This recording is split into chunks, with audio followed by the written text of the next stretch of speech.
హల్లెలూయా. మంచి దేవునికి స్తోత్రములు. మన ప్రభువును మన రక్షకుడైన యేసుక్రీస్తు వారి నామమున చేరవచ్చిన మీ అందరికి వందనాలు చెల్లిస్తున్నాను. అందరికి వందనాలు. ఉదయకాలపు వేళలో దేవుని వాక్యాన్ని మనం చదువుకుందాం. మరి బైబిల్ గ్రంథంలో నుంచి యెషయా గ్రంథము 7వ అధ్యాయము 14వ వచనాన్ని అందరూ కలిసి చదువుదాం. 7వ అధ్యాయము 14వ వచనాన్ని అందరూ కలిసి చదువుదాం. కాబట్టి ప్రభు తానే ఒక సూచన మీకు చూపును, ఆలకించడి, కన్యక గర్భవతి కుమారుడికని అతనికి ఇమ్మానుయేలు పేరు పెట్టును. దేవుని స్తోత్రం. ప్రార్థన చేసుకుందాం. బైబిల్ చదివే వాళ్ళు మైక్లో చదవాలని మనవి ప్రార్థన చేసుకుందాం. పరిశుద్ధమైన తండ్రి, మీకు వందనాలు స్తోత్రం చెల్లిస్తున్నాం. ఉదయకాలపు వేళలో చక్కటి ఆరాధన మాకు ఇచ్చావునైనా ప్రభువా, ఈ దినాన్ని మాకు ఇచ్చినందుకు స్తోత్రం చెల్లిస్తున్నాం. చక్కగా పాటలు పాడే భాగ్యం ఇచ్చావు, నీకు వందనాలు. ఆరాధించే భాగ్యం ఇచ్చావు, నీకు స్తోత్రం. అయా, నీ వాక్యాన్ని మేము వినబోతుండగా మా హృదయాలతో మీరు మాట్లాడి మహిమ పొందమని ప్రార్థన చేస్తూ ఉంటున్నాను. నేను చేరువచ్చిన ప్రతి బిడ్డనైనా వారి హృదయాలు అయా నీకు సమర్పించుకొని వచ్చినైనా అయా వెలుటకు సహాయం చేయమని ప్రార్థన చేస్తున్నాను తండ్రి. దేవాన్ని అర్థం చేసుకునే భాగ్యం ఇవ్వండి. నిలబడుతున్న నన్ను కూడా మీ సిలువ చాట బలకపరుచుకున్నాను. మట్టి వాడిని బట్టి వాడిని ప్రభు ఈ ఆత్మతో అభిషేకించండి. ఈ దాసునాలపై నీ మాట వచ్చి మీరు మాట్లాడి మహిమ పొందమని నీ కుమారుడును మా ప్రభు అయిన యేసుక్రీస్తు వారి నామమున ప్రార్థన చేసి అడుగుతున్నా తండ్రి, ఆమేన్. దేవుని స్తోత్రం. హల్లెలూయా. చెప్దాం హల్లెలూయా. చెప్దాం హల్లెలూయా. అయితే దేవునికి స్తోత్రములు. యేసుక్రీస్తు ప్రభువారు ఆయన లోకానికి రావడానికి మునుపే దాదాపుగా 700 సంవత్సరాల ముందే ప్రవక్త యెషయా చెప్పాడు, ఇదిగో కాబట్టి ఒక సూచన మీకు కలుగుతుంది. అదేమిటంటే కన్యక గర్భవతి కుమారుణ్ణి కంటుంది, ఆయనకు ఇమ్మానుయేలు అని పేరు పెట్టుదురు. ఇమ్మానుయేలు అనగా దేవుడే మనకు తోడని అర్థం. ఇమ్మానుయేలు అంటే అర్థం చెప్పండి. దేవుడు మనకు తోడని అర్థం. మనము క్రిస్మస్ సీజన్లో ఉన్నాం కాబట్టి ఆ క్రిస్మస్ పండుగ రోజు మనము క్రిస్మస్ వర్తమానం విన్నా కూడా ఆ రోజు అంత ముందునే ఈ 4 వారాల ముందునే ప్రతిరోజు యేసు ప్రభు గురించి యొక్క పుట్టక, ఆయన యొక్క జన్మలో ఉన్న రహస్యాలను మనము తెలుసుకుందాం. ప్రభునందు ప్రియమైన వాళ్ళగా యేసు ప్రభు ఆయన ఈ లోకానికి మరి మానవునిగా ఈ లోకానికి వచ్చాడు. 100% ఆయన మానవుడు, తర్వాత 100% ఆయన దేవుడు కూడా. హల్లెలూయా. ఏమాత్రం ఆయన కొద్దిగా 15% దేవుడు, 20% దేవుడు, 20% మానవుడు కాదు.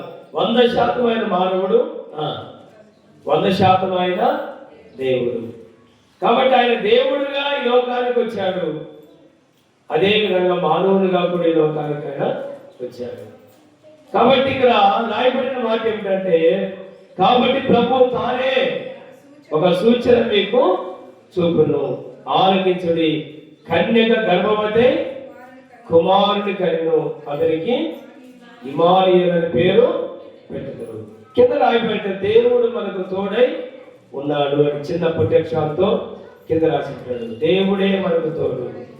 మత్తయి సువార్త 1వ అధ్యాయం 21వ వచనం చదవండి. 21, 22, 23 వచనాలు.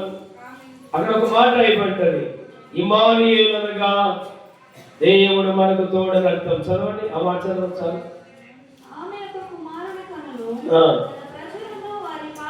తన ప్రజలను వారి పాపము నుండి విడిపిస్తాడు,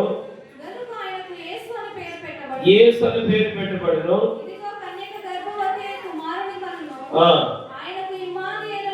ఆయనకు ఇమ్మానుయేలు అని పేరు పెట్టుదురు.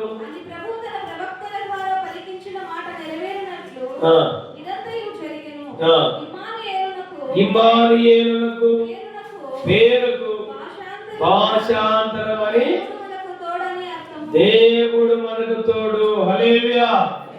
యేసు ప్రభు లోకానికి పుట్టాడంటే ఆయన కన్యకను ఏర్పాటు చేసుకొని కన్యక గర్భంలో ఆయన జన్మించాడంటే ఆయన ఎవరంట? హిమాలయేలు. హిమాలయేలు అంటే అర్థమేమి చెప్పాలందరూ? హిమాలయేలు అంటే అర్థమేమి? దేవుడే మనకు తోడు. దేవుడే పుట్టాడు. ఈ భూమిని కలిగించిన దేవుడు, ఈ ఆకాశం కలిగించిన దేవుడు, సూర్యచంద్ర నక్షత్రాలు కలిగించిన దేవాది దేవుడే ఈ లోకానికి మానవులుగా రావాలి. మానవులుగా రావాలంటే ఆయన ఎలా రావాలంటే ఒక పరిశుద్ధురాలు కావాలి, ఒక పవిత్రురాలు కావాలి, కన్యక కావాలి, పురుషుని ఎరిగిన స్త్రీ కావాలి.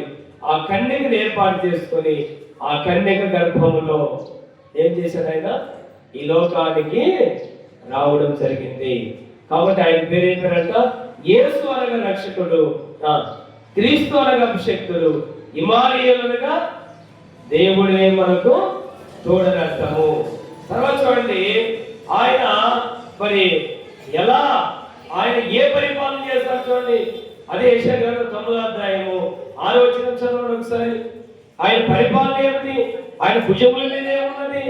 ఆయన ఎలాంటి వాడు? ఏలైనగా మనకు శిశువు పుట్టెను, మనకు కుమారుడు అనుగ్రహింపబడెను. ఏముందంట ఆయన భుజముల మీద? రాజ్యభారం ఉన్నది ఆయన భుజముల మీద. ఎవరంటే ఆయన? ఆశ్చర్యకరుడు, ఆలోచనకర్త, బలవంతుడైన దేవుడు, నిత్యము ఉండే దేవుడు, సమాధాన అధిపతి, అతనికి పేరు పెట్టబడును. ఏమంటే ఆయన భుజముల మీద ఏముంది చెప్పండి? ఈ రాజ్యభారాలన్నీ ఆయన మీద ఉన్నాయి. ఆయన భుజముల మీద మోసుకున్నాడు. ఈ రాజ్యాలన్నీ ఆయన చేతిలో ఉన్నాయి. ఏ రాజ్యమైనా, ఏ ప్రభుత్వమైనా అవి దేవుని చేతిలో ఉన్నాయి అని దేవుని వాక్యం ఉంటుంది. తర్వాత ఆయన ఎవరంట? ఆశ్చర్యకరుడు ఆయన, తర్వాత ఆలోచనకర్త ఆయనే, ఆయన సమాధానం ఇచ్చేవాడు ఆయనే, బలము కలిగిన మరణం బలాన్ని ఓడించే దేవుడు ఆయనే, నిత్యము ఉండే దేవుడు ఆయన. గిడత పట్టుకొట్టి ప్రభునామాన్ని పెడతాం. ఈ దేవుడు ఎక్కడ పుడతాడని చెప్పాడు? ఈ దేవుడు ఎక్కడ, ఎవరి గర్భంలో పుడతాడని విన్నాము? కన్యక గర్భంలో పుడతాడని విన్నాము. ఎక్కడ పుడతాడు? ఏ గ్రామంలో పుడతాడు? చూడొకసారి మీకా 5వ అధ్యాయము 2వ వచనంలో ఈ ప్రభు రాకముందే కొన్ని వేల సంవత్సరాల కిందటే మరి దేవుని వాక్యం ఉంటుంది, మరి బెత్లెహేములో ప్రభు పుడతాడని. చూడండి, మీకా 5వ అధ్యాయం 2వ వచనము. బెత్లెహేము ఎఫ్రాతా. ఏ కుటుంబం అంటే చూడండి, కుటుంబము, గోత్రము, వంశము, ఊరు. ఎవరైనా పుట్టుక ముందే 700 సంవత్సరాల ముందే చెప్తారా? ఎవరికైనా ఉన్నదా చరిత్ర? యేసు ప్రభుకున్న చరిత్ర. యేసు ప్రభు పుట్టుక ముందే కన్యక గర్భంలో పుడతానని చెప్పాడు. ఆయన పని ఆయన ఆశ్చర్యకార్యాలు చేస్తానని చెప్పాడు. ఆయన ఎవరు? నిత్యుడు దేవుడు అని చెప్పాడు.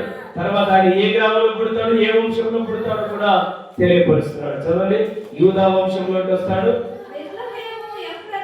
ఎక్కడంతా? బెత్లెహేములోనే. ఎఫ్రాతా బెత్లెహేములోనే పుడతాడు. ఎవరి కుటుంబం అంట? చెప్పాలి, ఎవరి కుటుంబము? యూదా వారి ఛాతిలో పుడతాడు. హల్లెలూయా చెప్తాం, హల్లెలూయా. యూదా వారి కుటుంబంలోనే ఆయన పుడతాడు.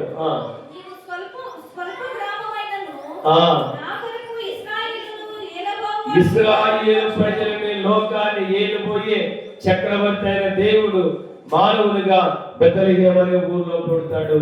యూదా వంశంలో పుడతాడు, యూదా జాతిలో పుడతాడు. వాళ్ళ మధ్యలో కన్యకని ఏర్పాటు చేసుకున్నాడు.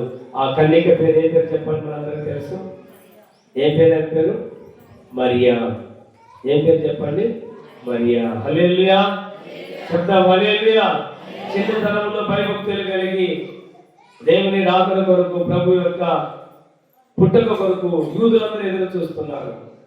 మనం ఇప్పుడు యేసు ప్రభు రెండవ రాకడ గురించి ఎట్లయితే ఎదురు చూస్తున్నామో, యేసు ప్రభు నమ్మిన ప్రతి ఒక్కరు ఎవరి కోసం ఎదురు చూస్తున్నారు?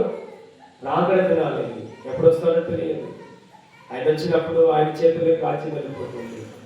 ఈ భూ రాజ్యాలు కాదు ఆయనది, భూమిని పరిపాలన చేయడు ఆయన. ఆయన రాజ్యము శాశ్వతమైన రాజ్యము. ఆయన వచ్చినప్పుడు ఆయన శాశ్వతంగా పరిపాలిస్తాడు. ఆయన రాకడలో మనం అందరం కూడా మధ్యాకాశానికి ఎత్తబడతాము.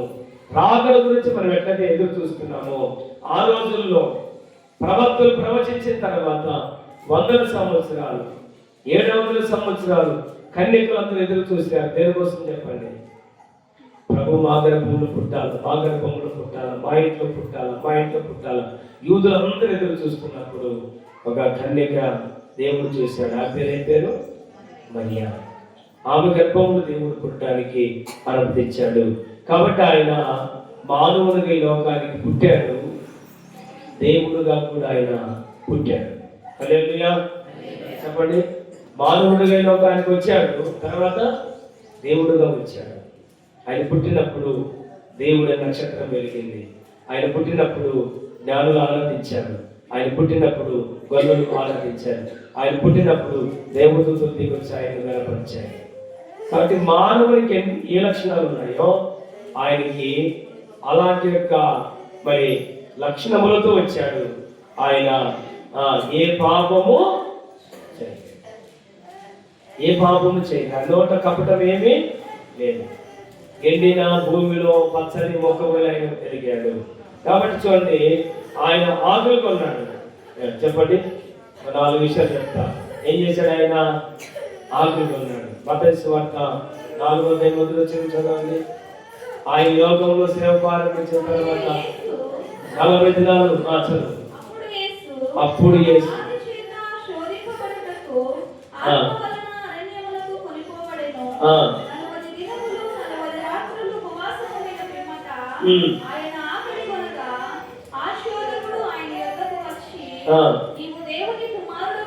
చాలు. ఆకిలి కొనగా ఏమన్నాడు యేసు ప్రభు? 40 రాత్రులు 40 పగులు ఏమన్నాడంట? ఉపవాసం ఉన్నాడు. ఉపవాసం ఉన్న తర్వాత ఎవరు వచ్చారంట వారికి? ఉపవాస ప్రార్థన చేస్తే ఎవరు రావాలికి చెప్పాలి. మరి ఉపవాస ప్రార్థన చేస్తే ఎవరు వస్తారు మన దగ్గరికి? దేవుడు వస్తాడు కదా. మరి దేవుని దగ్గరికి ఎవరు వచ్చారు తెలుసా? సాతాను వచ్చాడు. ఎందుకు వచ్చాడంటే శోధించేది వచ్చాడు. కొన్నిసార్లు మనం కూడా ఉపవాస ప్రార్థన చేస్తుంటే మనకి ఎవరు ఇస్తారు? శోధిస్తాడు. సాతాను వచ్చి మనల్ని ఏం చేస్తాడు? శోధిస్తాడు అన్నమాట. కాబట్టి ఏం శోధించాడు? ఆకులు కొన్నావు కదా, నీకు చాలా ఆకలి అవుతుంది, ఈ రాళ్ళను రెట్టలు చేసుకొని తిను. దేవుడు కదా, నీవు ఏమైనా చేస్తావు, రాళ్ళు రెట్లుగా చేస్తావు, ఏమైనా చేయగలుగుతావు నీవు. కాబట్టి నువ్వు ఏం చేసుకో, ఈ రాళ్ళను చేసుకో. అందరూ చూస్తారు, ఒకసారి నమ్ముతారు. నేను అందరూ చూస్తారు రాళ్ళు రెట్లు చేస్తే ఒకసారి నమ్మేస్తారు. నేను దేవుడు అని చెప్పేసి నీకెందుకు క్షేమం మీకు ఏం చెప్తావు? సాతాను చెప్పాడు. దేవుడు ఏమన్నా తెలిసిన మనుషులు రెట్ట వల్ల మాత్రం కాదు, దేవుని నోటి నుండి వచ్చి ప్రతి మాట వలన మానవుడు జీవిస్తాడు. హల్లెలూయా. 3 పూట్ల అన్నం తింటే ఎంత ఆరోగ్యంగా ఉంటామో, వాక్యం తింటే, వాక్యం వింటే ఆత్మీయంగా అంతా అభివృద్ధి పొందుతాం, ఆత్మీయంగా ఉంటాం. మనం వాక్యం వినకపోతే ఆత్మీయంగా జీవించలేము. వాక్యం వినకపోతే పడిపోతాం. అందుకని దేవుడు నాకు ఒక భార్య పెట్టాడు. ప్రతిరోజు మీ అందరి కోసం ప్రతిరోజు ఒక 10 నిమిషాలు యూట్యూబ్లో వాక్యం అందిస్తున్నాను. మన సంఘ బిడ్డలు వింటారు, అనేక మంది వింటారు. మన దగ్గర నుంచే వాక్యం పోతుంది. కానీ మన వాళ్ళు చాలా మంది వినరు. దాదాపు చాలా మంది వింటూ ఉన్నారు. కొన్ని గ్రూపుల్లో సెండ్ చేసినప్పుడు చాలా మంది వింటారు. కానీ కొన్నిసార్లు మన సంగతులు వినరు. ఏం తెలిసిన మన బలహీనత ఏం తెలిసిన, దూరం ఉన్న కొండ అంట ఎట్లుంటుందంట చెప్పండి. అలా చెప్పండి. దూరం ఉన్న కొండ ఎట్లా కనబడుతుందంట? నూరుకుంటుందంట. దగ్గరున్న కొండ నీకు రాదు, నీకు తెలియదు. దగ్గరున్న కొండ గరుకంట. అంటే దగ్గర మన కాలు మన దగ్గరే పోతుంది. తాయికి మనకి ఏం లేదు చెప్పాలి. అధికారము లేదు. అందుకని పిల్ల కాలం చేయండి మొత్తుకుంటున్నారు. ఎందుకు? పిల్ల కాలం చేస్తే మన చేతిలో పట్టబడతాయి.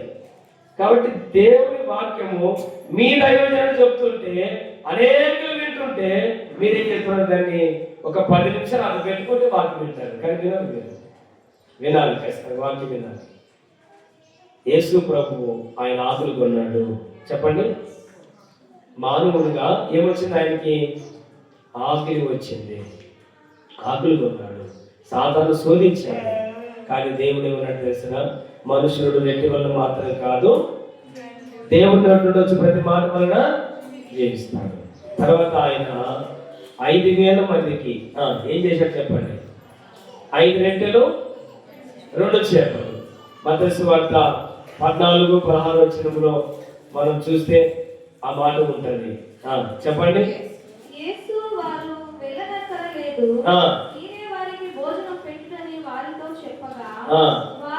చాలు, ఒక్క మాట చదవండి చాలు, మీకు అర్థమైపోతుంది. మీరు రిఫరెన్స్ రాసుకోండి. తర్వాత మత్తయి సువార్త 15-32 రాసుకున్నాండి. మత్తయి సువార్త 14-16, మత్తయి సువార్త 15-32. ఆకలి ఉన్నాడు ఆయన మానవునిగా. ఆకలి ఉన్న వారికి ఆహారం పెట్టాడు ఆయన. ఎవరుగా? దేవుడుగా ఆహారం పెట్టాడు. 8,000 మంది అంట? 5,000 మంది. ఒకసారి 4,000 మంది. ఎన్ని రెట్లు? 5 రెట్లు చెప్పాలి అందరూ. 5 రెట్లు 2 చేపలు. ఎంతమందికి? 5,000 మందికి. ఒకసారి 4,000 మందికి. ఆకలి కొన్నాడు మానవునిగా. ఆకలి కొన్నవాడు ఆకలిని తీర్చాడు దేవుడిగా. అది ఆయనలో ఉన్న దైవ గుణము, మానవుని గుణము. ఆకలి ఉన్నాడు ఆయన. చెప్పాలి. ఆకలి కొన్న వారికి దేవుడుగా ఆకలి తీర్చాడు. ఎవరైనా 5 రెట్లు 2 చేపలు 5,000 మంది వస్తారా? ఎక్కడైనా గిన్నిస్ బుక్ రికార్డ్స్ ఉన్నాయా? ఎవరైనా చేయగలుగుతారా? ఎవరైనా చేస్తారా? అసాధ్యమది. కానీ యేసు ప్రభు మాత్రమే చేశాడు. ఎందుకు తెలిసిన? ఆయన దేవుడు కాబట్టి చేశాడు. గెడదా పట్టుకోవడం. మనం ఒక ప్యాకెట్ బియ్యం తీసుకొచ్చి మంత్రాలు చదివి ఏదో కావాలని 10 ప్యాకెట్లు బియ్యం ఎప్పుడు కావాలంటే ఆయన దేవుడు కాబట్టి ఆయన చేతిలోకి తీసుకున్నాడు 5 రెట్లు 2 చేపలు. ఆయన అగులు కాకంటే ఏమైంది? భూమి ఎంత లేచిన భూమి కలుగులు కాకంటే అయిపోయింది. భూమిలో ఉన్న అన్ని కలుగులు కాకంటే భూమిలో అన్ని కలిగాయి. వజ్రాలు కానీ, బంగారు కానీ, వెండి కానీ అన్ని కలిగేసాయి. ఆకాశం కలుగులు కాకంటే కలిగేసాయి అన్ని. ఆయన మాటలో అంత శక్తి ఉంది.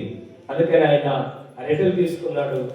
ఆ చేపలు తీసుకొని ఏమన్నాడు చెప్పండి? ఆహారం కలుగులు కాక సమృద్ధి అన్నాడు. వాళ్ళు వడ్డించిన తర్వాత ఎన్ని గంపలు మిగిలినాయంట? 12 గంపలు మిగిలినాయి. గట్టిగా పట్టుకోబడతాడు. దేవుడుగా ఆకులు కొన్నాడు, మానవుడిగా ఆకులు కొన్నాడు, దేవుడిగా చెప్పాలి. ఆకులు కొన్న ఆహారాన్ని ప్రజలకు తృప్తిపరిచాడు. తర్వాత ఆయన అలసట వచ్చింది. ఆయనకి ఏమొచ్చింది చెప్పండి? అలసట వచ్చింది. ఆయన తప్పుకొన్నాడు. సువార్త చేస్తూ వెళ్తున్నప్పుడు ఆయనకు అలసట వచ్చింది. అలసట వచ్చినప్పుడు ఎక్కడ కూర్చున్నాడు ఆయన? సమరయ బావి దగ్గర కూర్చున్నాడు. అక్కడికి ఒక స్త్రీ వచ్చింది. ఏం పేరు ఆమె పేరు? సమరయ స్త్రీ వచ్చింది. ఏం తోడుకుంటుంది? వచ్చి నీళ్లు తోడుతుంది. ఏమడిగాడు ఈయన? అమ్మా నాకు కొద్దిగా దాహం అవుతుందమ్మా, నీళ్ళు పోస్తామా అంటే ఈమెమనింది? మీకు మేము నీళ్ళు ఇవ్వము, మీకు మాకేం లేదు, సాహిత్యం లేదు. మీ కులం వేరే, మా కులం వేరే, మీ జాతి వేరే, మా జాతి. ప్రభు అన్నాడు, సరే అమ్మా, నేనెవరో నీకు తెలిస్తే నీ కుండలు తెచ్చి పెడతావు. నీవు నాకు ఆ మిల్లు ఇస్తే కదా నీకేమిస్తాను? నేను జీవజలం ఇస్తాను. జీవజలం ఇస్తాను, జీవజలం ఇస్తాను. ఈ మధ్య అయ్యా ఇంత దూరం రాకోకుండా మేము అక్కడే తీసుకునే తట్ల మాకు ఇయ్యకంటే నాకు ఒక డౌట్ అడిగింది. మా పితరులు అబ్రహాము, యాకోబు, ఇస్సాకులు తాగింది కదా, వాళ్ళ కొద్ది నీవు గొప్పవాడవా? లేదమ్మా, ఇదిగో నాకు నేను నిలిచింది. ఆమె దాహాన్ని తీర్చాడు. హల్లెలూయా. ఆమె దాహాన్ని తీర్చాడు ఆయన. ఏ దాహం తెలుసునా? పాపం అనే దాహాన్ని తీసివేశాడు. ఒకటే మాట చెప్పాడు, నీవు ఎదురు చూస్తున్నావు కదా, ఎవరి కోసం చెప్పండి? ఎవరి కోసం ఎదురు చూస్తుంది? ఇంతకు ముందు నీకు ఎంతమంది చెప్పాలన్నారు? ఎంతమంది అమ్మ? ఇంతకు ముందు ఎంతమంది? 5 మంది పెనిమిట్లు ఉన్నారు. అది ఏమంటాడంటే యేసుప్రభు, ఆ జీవజాలు కావాలంటే పోయి ఎవరు తీసుకొచ్చుకో, నీ భర్తను దొరకొచ్చుకోండి. ఏమనేది, నాకు భర్త లేడయ్యా. ఈయన అన్నాడు, ఏమన్నాడు? నీకు చెప్పాలి, నీకు బైబిల్లో లేదే కదా చెప్పాలి. ఏం కాదు, గట్టి చెప్పండి. 5 మంది పెనిమిట్లు ఉన్నారు కదా, కానీ ఇప్పుడున్నవాడు నీ వాడు కాదు. హల్లెలూయా. అర్థమేమి? 5 మంది చేసుకున్నావు, కానీ ఇప్పుడు మాత్రము నీకు భర్త కాదు వాడు. ప్రభువులో ప్రియమైన వాళ్ళగా అక్కడే ఏడ్చింది, ఆ బావి దగ్గర ఏడ్చింది. ఆమె జీవితాన్ని మార్చుకుంది. ప్రభు చూశాడు, ఆయనను జీవజలను ఇచ్చింది. ఆమె ఏం చేసింది తెలిసిన? ఊరంతా మార్చింది. ఒక్కరిని కాదు, ఇద్దరిని కాదు, ఎంతమందిని? సమరయ పట్టణం అంతా, సమరయ గ్రామం అంతా మారింది. ఏమన్నారంటే, నీవు కాదమ్మా, నీవిచ్చిన సాక్ష్యాన్ని బట్టి మేము నమ్మాము కదా, ఆయన చూసి కూడా నమ్ముతున్నాము. హల్లెలూయా. ఎడతపడకూడదా? నిందలు వేసిన వాళ్ళు మారుమనసు పొందారు. ఆమె మీద ఆమెతో మాట్లాడద్దని చెప్పిన వాళ్ళు మాట్లాడడానికి పంపించారు. ఆమె జీవితం మార్చుకున్నది, ప్రభు దగ్గర నడిపించింది. ఎవరైతే ఆమె తిట్టారో, ఎవరైతే నిందలు వేశారో, ఎందుకు వచ్చి తెలిసిన 12 గంటలప్పుడు ఆమె వస్తే నీళ్ళకి ఎవరు రా, భయపడుతూ వచ్చింది. ప్రభు తీసుకొని వెళ్ళిపోయింది ఊర్లోనికి. బావి దగ్గరికి కొమ్మితే వచ్చింది కొన్నుతో, పొయ్యేంత ప్రభుకి తీసుకొని పోయింది, ప్రభుతో పోయింది. ఊరందరూ తీసుకొచ్చి ప్రభు దగ్గరికి వచ్చింది. గిడతపడడం. ఎప్పుడైనా నీ జీవితంలో ఇంతవరకు యేసు ప్రభుని నమ్ముకొని 10 ఏళ్ళు అయిందన్నా, 20 ఏళ్ళు అయిందన్నా, 5 ఏళ్ళు అయిందన్నా, 3 ఏళ్ళు అయిందన్నా, మంచిగా పాటలు పాడతానన్నా, బైబిల్ చదువుతానన్నా, మందిరానికి వస్తానన్నా అంటున్నావే, కానీ ఒక్కరైనా చెప్పండి, ఒక్కరినైనా నీ జీవితం ప్రభావితం చేసిందా? ఒక్కరైనా వచ్చారా యేసు ప్రభు? ఒక్కరైనా అన్నా, నా ద్వారా పలానా ఆత్మ వచ్చిందన్న ఒక్కరే నమ్ముకున్నారా? నీ జీవితం ప్రభావితం లేకపోతే ఒకరోజు అక్కడ పరలోకం నిలబడినప్పుడు ఘోరమని ఏడుస్తాం. ఎందుకు ఏడుస్తున్నారు?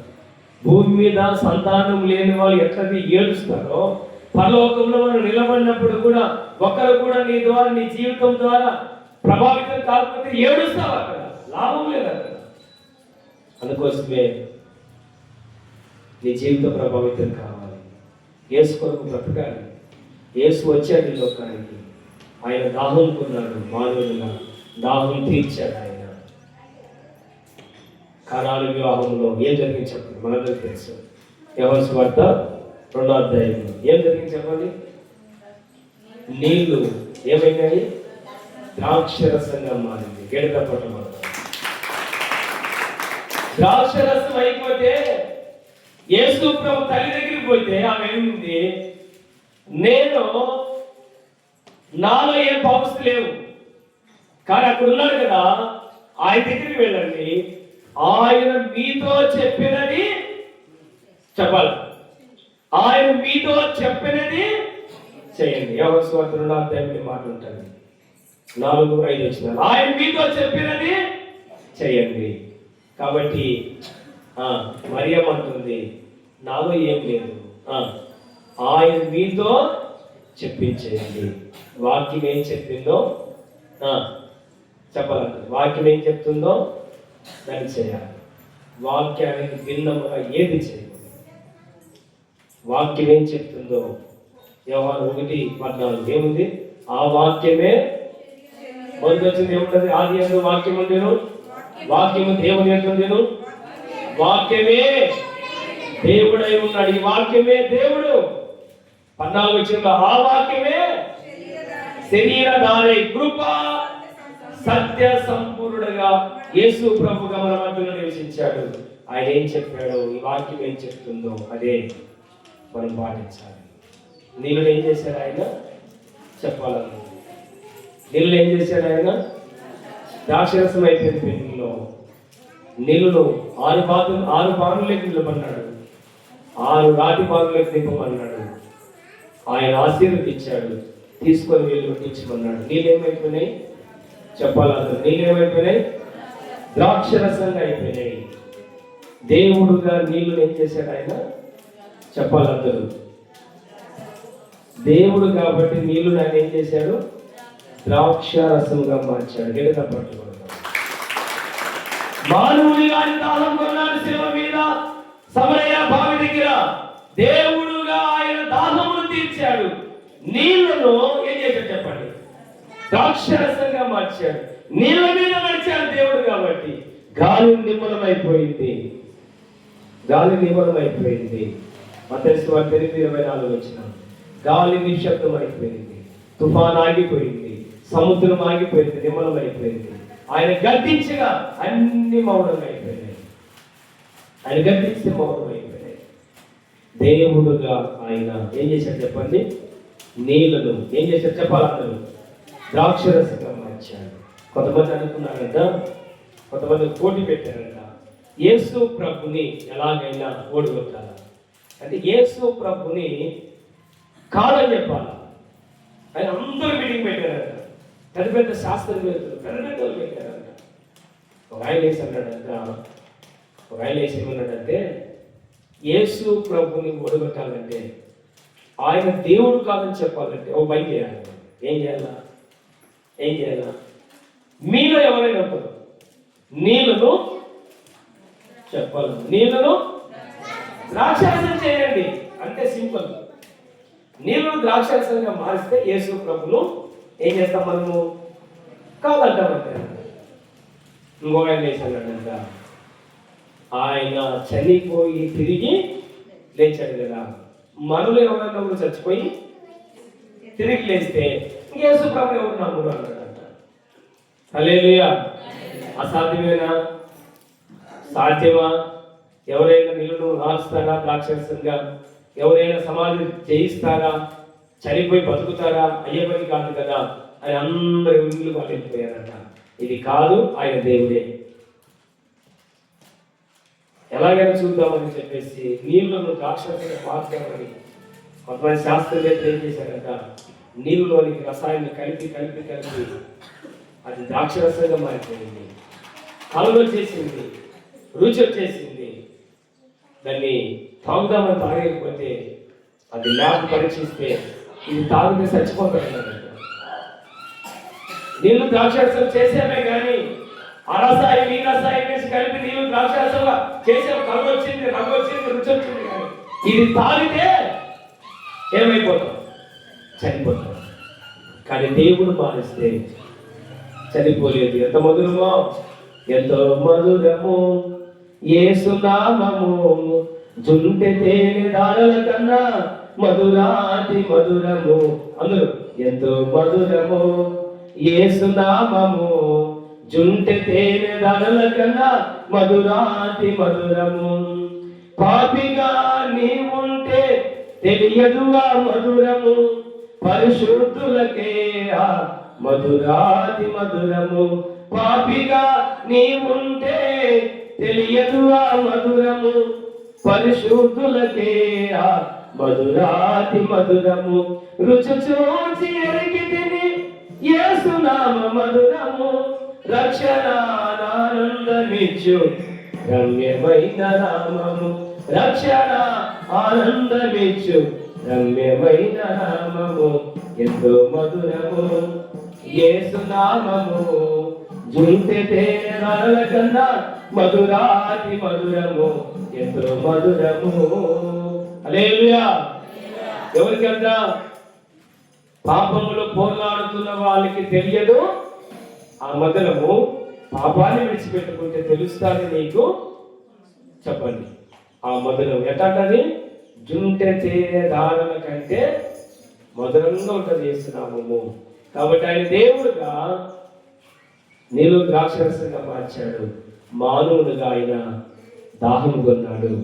ఇక మూడవది ఏమిటంటే ఆయన వేదన పడ్డాడు, దుఃఖపడ్డాడు. ఆయన ఏడ్చాడు. ఆయన చూడండి, యోహాను సువార్త 11వ అధ్యాయము 28 చదవండి. పరులు యోహాను 11:28. ఈ మాట చెప్పి వెళ్ళి బోధకుడు వచ్చి నిన్ను పిలుచుచున్నాడని తన సహోదరి అయిన మరియను రహస్యముగా పిలిచెను. ఆమెని త్వరగా లేచి ఆయన యుద్ధకు వచ్చెను. యేసు ఇంకనూ ఆ గ్రామంలోనికి రాక బయటికి తీసుకోవాలమ్మా. అక్కడ యేసు కన్నీళ్ళు విడిచిన ఉంటారంటే చదువు.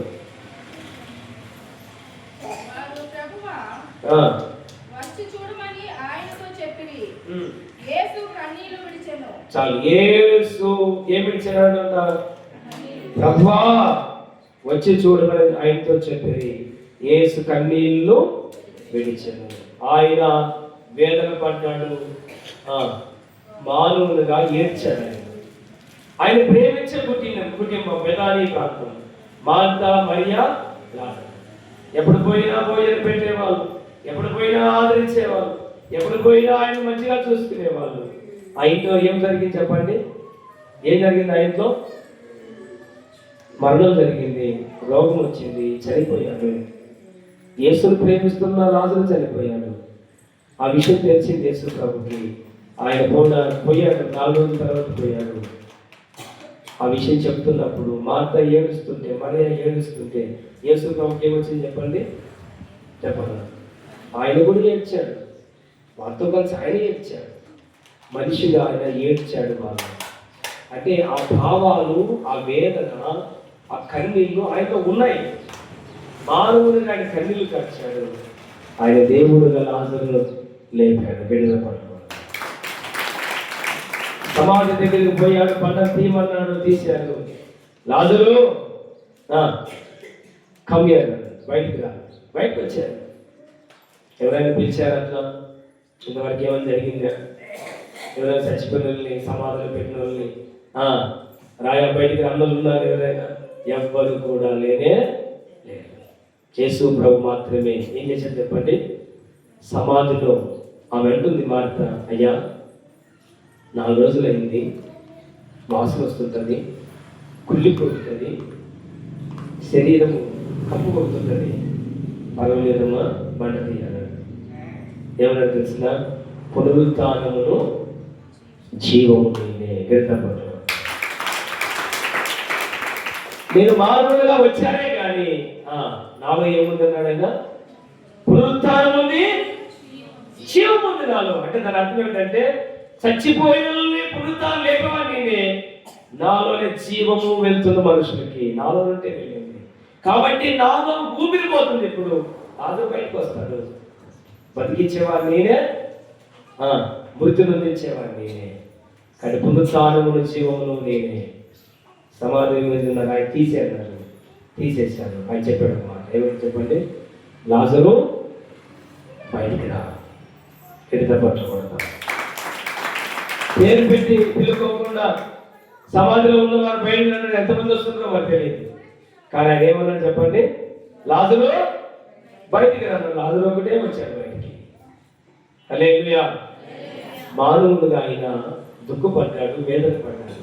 దేవునిగా చనిపోయిన వారిని తిరిగి లేచాడు. తర్వాత ఆయన ఒక మనిషిగా కొరడాలు కొట్టించుకున్నాడు. కొరడాలతో ఆయన నోరు తెరదు. ఆయనను బలముతో పొడిచారు. ఆయన మౌనంగా ఉన్నాడు. ఆయన ముఖం మీద ఉమ్మేసుకున్నాడు. ఆయన ఓర్చుకున్నాడు. ఆయన తలపైన ముళ్ళు కింద పెట్టారు, ఓర్చుకున్నాడు. ఆయన చేతులు ఇలా మనిషి ప్రజలు ఆయన గుద్దారు, ఆయన సహించారు. మానవునికి రావాల్సిన శిక్ష ఆయన మీద పడింది. కొరడా దెబ్బలు తిన్నాడు, రక్తం కాలింది. ముఖం మీద ఉమ్మేసినప్పుడు ఆయన తుడుచుకున్నాడు. ఆయన ప్రక్కలో బలెపోటు, ఆ శిలం మీద ఆయన దాహము కొన్నాడు. ఆయన చంపేశాడు. ఆయన కాలు విరుగొడదామొస్తే ఒకడు ఈ దొంగను విరుగొట్టాడు. కాళ్ళు చనిపోకుండా ఈ దొంగను విరుగొట్టాడు. ఇప్పుడు యేసు ప్రభు దగ్గరికి వచ్చి శుద్ధి పట్టుకున్నాడు కాలు కొడదామని. ఒకడు అన్నాడు, ఆయన చనిపోయాడు చూడు. వీళ్ళు చనిపోక బాధపడుతుంటే వాళ్ళు మోకాలు కొట్టాము. ఆ మోకాల మీద శుద్ధి తీసుకొని కొట్టినప్పుడు ప్రాణం పోయింది వాళ్ళకి. యేసు దగ్గరికి వచ్చి కొడదామని వచ్చారు. ఆయన అప్పుడే చనిపోయాడు. ఒక సైనికుడు అన్నాడు, ఆయన ఆల్రెడీగా చనిపోయాడు. ఆయనకు మోకాల మీద కొట్టాల్సిన అవసరము ఇక లేదు. ఇంకొక సైనికుడు కూరుడు ఏం చేశాడు తెలిసిన, మల్లెము తీసుకొని ఆయన ప్రక్కలో పొడిచాడు. పొడిచినప్పుడు ఆ నీళ్ళు రక్తము ఏమైనాయంట వచ్చేసాయి. ఆ రక్తము ఆయన కన్ను మీద పడింది. పొడిచిన వారి కన్ను లేదు, వారి కంటి చూపు వచ్చేసిందట.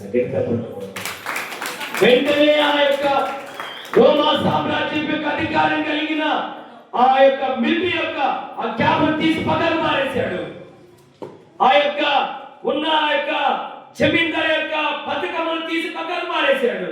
మోకాల మంచి శిలువ మీద వంగిపోయాడు. దేవా, ఎంత తిట్టాడయ్యా నిన్ను, ఎంత దూషించాడయ్యా, ఎంత కొట్టాడయ్యా, ఆఖరికి నువ్వు చనిపోయావని నా పక్క సైనికులు చెప్తుంటే వెనక నా బల్యంతో పొడిచాడయ్యా, నువ్వు కన్నావయ్యా, నీ రక్తము నా కన్ను చూపించింది, ఎంత ప్రేమ కలిగిన వాడయ్యని తన రాజాధికారం తీసి పక్కకు పారేసి, కిరీటాన్ని పక్కకు పారేసి, ఆ యొక్క సింహాస ఆ యొక్క ముద్రను తీసి పక్కకు పారేసి, నిర్ధారంగా నిలువుడిగా సర్వసాధారణమైన వ్యక్తిగా మోకాళ్ళ మీద పడి శిలువ దగ్గర పాదాలు పట్టుకున్నాడయ్యా, నన్ను క్షమించయ్యా, నా పాపాన్ని క్షమించయ్యా, నీ రాజ్యం చేర్చుకోయాను.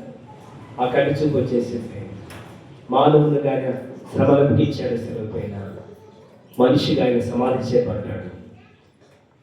సమాధి కనకడానికి భూమి అరిచింది, బండలు బద్దలైపోయినాయి, బండలు కేకలు పెట్టాయి, భూకంపం కలిగింది, సమాధులు తెరవబడ్డాయి, బండలు బద్దలైపోయినాయి, భూకంపం వచ్చింది. శివాధిపతిని భూమి భరించలేకపోయింది. అయ్యా ఎప్పుడు పోతావు, ఎప్పుడు పోతావయ్యా, కేకలు పెట్టాయి. ఆయన అన్నాడు, 3 దినములు నేను ఉంటా, 3వ దినం తిరిగి లేస్తాను. దేవుడుగా ఆయన తిరిగి పునరుత్థానుడై ఆదివారం ఉదయమే ఏం చేశాడు చెప్పండి, బండలు బద్దలు అయిపోయినాయి, బండలు బద్దలు చేసుకొని తిరిగి లేచిన దేవుడు.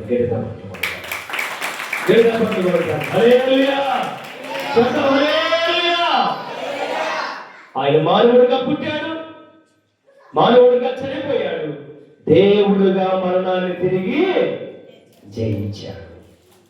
అలాంటి దేవుడు ఎవరు లేరు. నేను ప్రకటిస్తున్న నజరేయుడైన యేసు పాదాల దగ్గరికి వద్దాం, తల మూసుకుందాం, కళ్ళు మూసుకుందాం. ఆయన మానవుడిగా పుడతానని ప్రవచనం నెరవేరింది.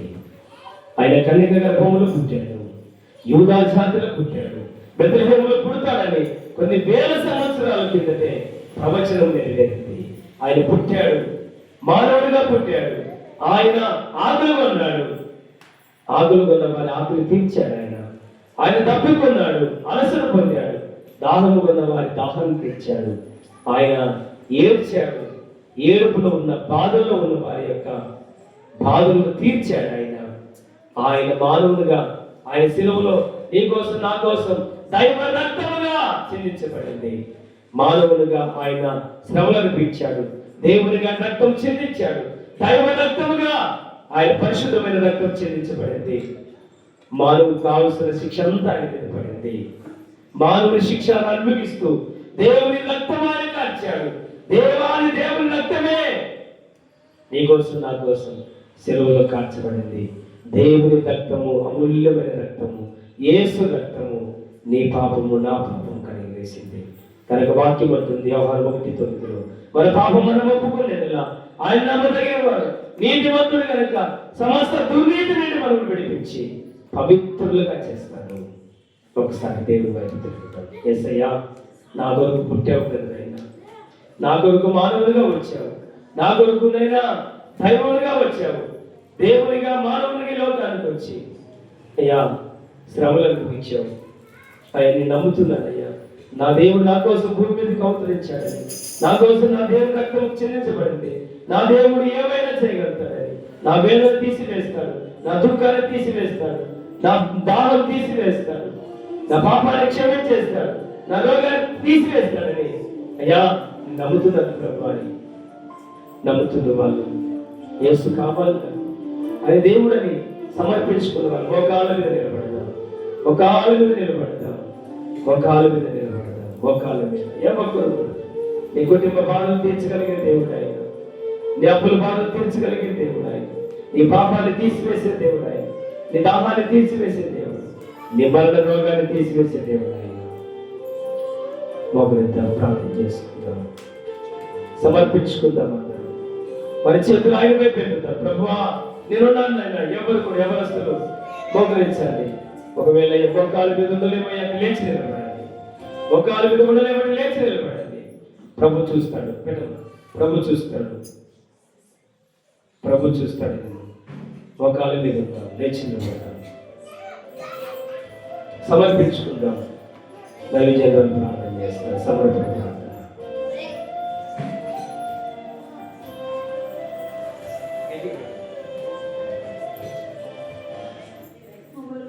ప్రేమించిన మా ప్రేమ